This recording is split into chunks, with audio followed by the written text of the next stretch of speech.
मैं बस निकलने ही वाली थी यार, वो आदि के ट्यूटर आने वाले हैं तो मैं बस उन्हीं का वेट कर रही हूँ। नमस्ते मैडम। नमस्ते, आप कौन? आपके बेटे आदि का होम ट्यूटर।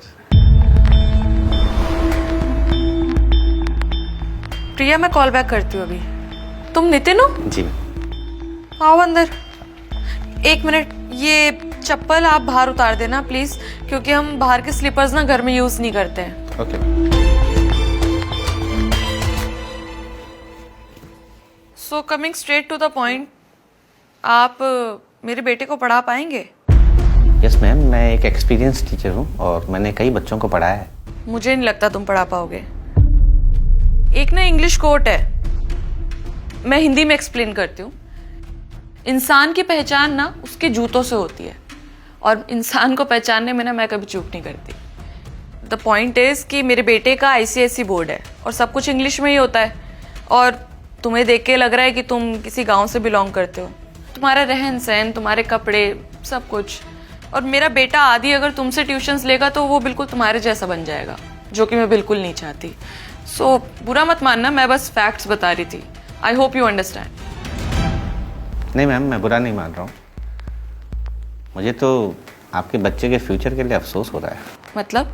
मैम, माँ एक बच्चे की पहली गुरु होती है, और जिस माँ की ऐसी सोच हो वो बच्चा आगे चलकर क्या करेगा। कहना क्या चाहते हो तुम? मैम, आपने मुझे बहुत कुछ बोला और मैंने आपको बगैर टोके सुना। अब मैं आपसे कुछ कहूंगा, लेकिन आप नाराज मत होइएगा। शायद आपने ना अनपढ़ होने की परिभाषा गलत किताब में पढ़ लिया।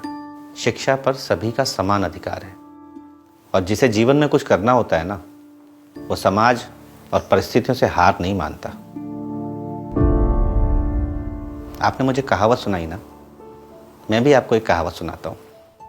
हिंदी में ही सुनिएगा। जिसे पढ़ना लिखना होता है ना मैडम, वो पढ़ ही लेता है। उसके लिए उसे शहर या अच्छे इंस्टीट्यूट की ज़रूरत नहीं होती, अच्छे कपड़ों की ज़रूरत नहीं होती। अनपढ़ वो नहीं होता जिसे पढ़ना लिखना ना आए।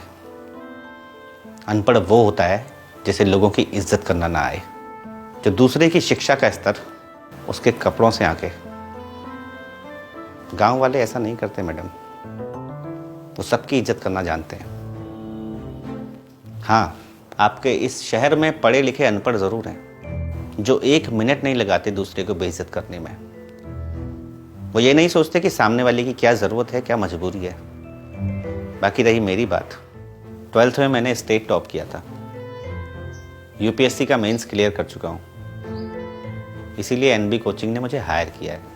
बस कुछ परिवार की ज़रूरतें हैं जिनके लिए ट्यूशन पढ़ाता हूँ, और जितना मुझे इस ट्यूशन की ज़रूरत है ना, उससे ज़्यादा आपके बच्चे को एक अच्छे टीचर की ज़रूरत है। I hope you understand. Thank you madam, have a nice day. Sir, आप एक टीचर हैं, आपका काम है लेसन्स देना। मैं समझ गई हूँ, मेरे बेटे के लिए आपसे अच्छा टीचर और कोई नहीं हो सकता। मैं कल से आता हूँ।